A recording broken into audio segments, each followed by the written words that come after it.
Hey everybody, Sean here at Lowell Ranch. Good to see you all again. Thanks for tuning in. I just wanted to talk a little bit about our water catchment and what happened here during the winter. So we don't get a lot of freezes, but every once in a while we do. And we just got a freeze. We had 2 days where it was like a low of 14, and then during the day it didn't get above freezing. So that's a really hard freeze for us to have that for that long a period of time. And so that caused some problems. And a lot of our setup here is not geared towards freezing weather because we only get like 3-4 days a year of freezing weather. It's pretty rare. Sometimes it'll dip below at night to like 30 or 28, but that usually doesn't cause a problem.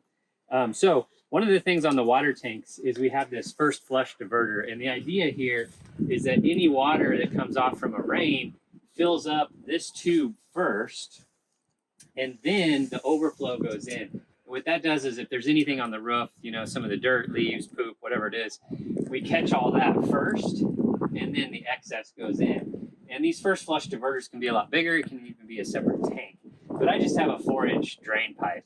And so then it comes down here, and at the end, I don't know if you can see this, but I have a cap.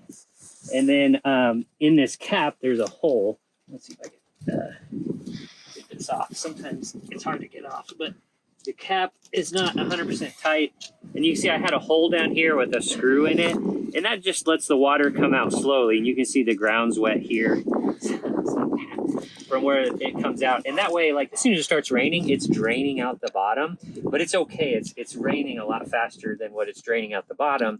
But that way, when it stops raining, it all drains out.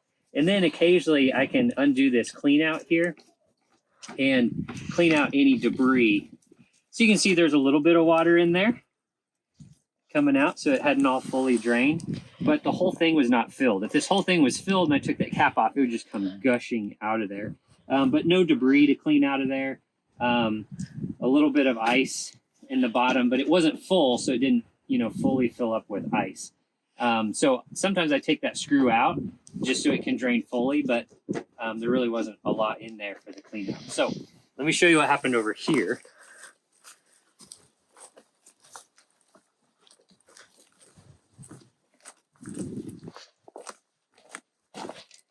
So this is what happened right here. And so this one got some debris in there and it got clogged, and so it wasn't draining slowly after a rain. And so what ended up happening is this whole thing was full of water when we got the freeze. And I didn't know it because I didn't check it. And so when it froze, it just shattered this whole pipe. And you can see there's the frozen stuff, and it was the full size, but it's been shrinking down because we're above freezing the last couple days. So it just totally broke that pipe. And so now if it rains, which is supposed to start pouring on Sunday and Monday and all next week, we're supposed to get inches of rain. But if I don't fix this today, then all that rain that comes through here is just going to go straight on the ground and wash all this out and get into the barn and all kinds of bad stuff. So I need to replace this today. But a couple words of wisdom is that if your first flush diverter, don't let it freeze. Make sure it's draining. I have like a freeze prep checklist now, and I forgot to put this on here. I should have had it on there, but now it's on there, that anytime we're going to get freezing weather, to check these and pull the cap off and make sure that the water's not plugged and it drains out okay, so that this doesn't happen. And luckily we saw this the other day. Abe actually saw it when we were over here checking on stuff, because if we didn't see it, it could be really bad if it started raining. So anyways, I'm gonna fix that, but just wanted to share that with you and why I was fixing it. All right, so just getting started fixing this. It's the next day, just because I didn't have time yesterday to do it. So the pipe up top came off, and so I was cleaning the PVC, getting that all ready to go. And then I thought, if that pipe came off, it goes into the top of the tank there, and there's a filter in the tank.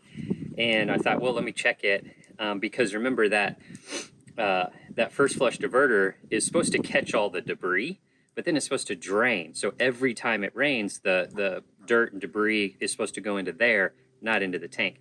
But that one has been clogged and it's been full, and so debris has been going into the tank. Now at the top of the tank there's a filter, and you can see all this debris that's in here.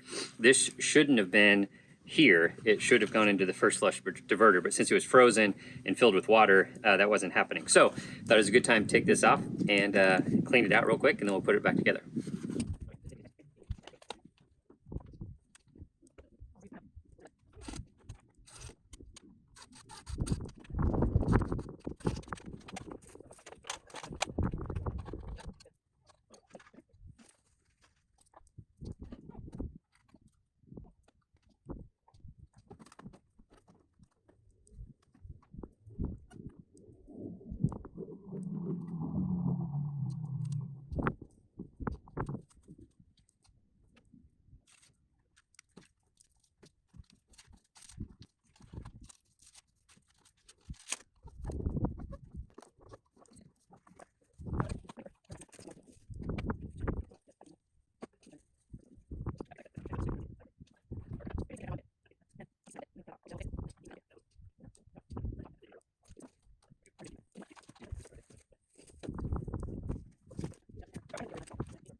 Okay, one thing I found when dealing with big PVC pipe is, you know, they have the cutters that I have that will cut up to like a 2-inch pipe. Those work great. But with some of the larger drain pipes, like 3-inch, 4-inch, 5-inch, my cutters won't work there. So I used to use a Sawzall, but the Sawzall is so aggressive. It works fine on like schedule 40, but on this sewer and drain pipe that's thin wall, it's so aggressive it'll just crack it. And so I found, even on schedule 40, using an angle grinder seems to work really well. It's not as aggressive, cuts right through, I actually get a straighter line, and it doesn't crack the PVC pipe. Can they see that? I don't know. Hold on, let me check.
All right, we got that in, putting the cap in, gonna drill a hole in the bottom for the drain. And then I had to put it going this way because of the slope of the ground. It couldn't come out this way. But I kind of have a little divot that runs down the whole side of the barn. So the water should just run down there, but I can build it up with more rock if I need to. But it's again, it's a slow drip. Like it's a very small hole. So the water just kind of comes out very slowly and drains over a period of a day or something.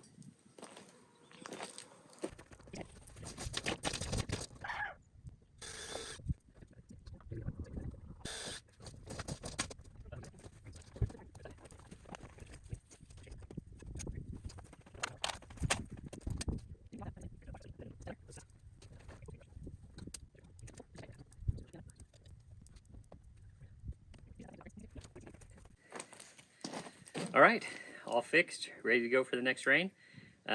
Also though, I put on my pre-freeze checklist to check the drains and make sure they're not clogged. On this one, I put 2 holes. I did this on both now.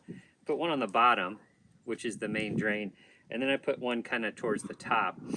Reason being that if there's debris and it clogs the bottom one, this one should still be fine, unless there's just a full thing of debris. But that's why we've got the twist and the clean out, so we can take care of it. And now I've got that on my pre-freeze checklist. So anyways, that's all. So this is Sean at Laurel Ranch. Thanks for tuning in. Make sure you like these videos, subscribe to the channel. Hopefully you find some value and you're learning a couple things. But if not, just enjoy us for the journey. And thanks to Jamie for joining me for a little bit today. She doesn't want to be on camera. That's okay. Until next time.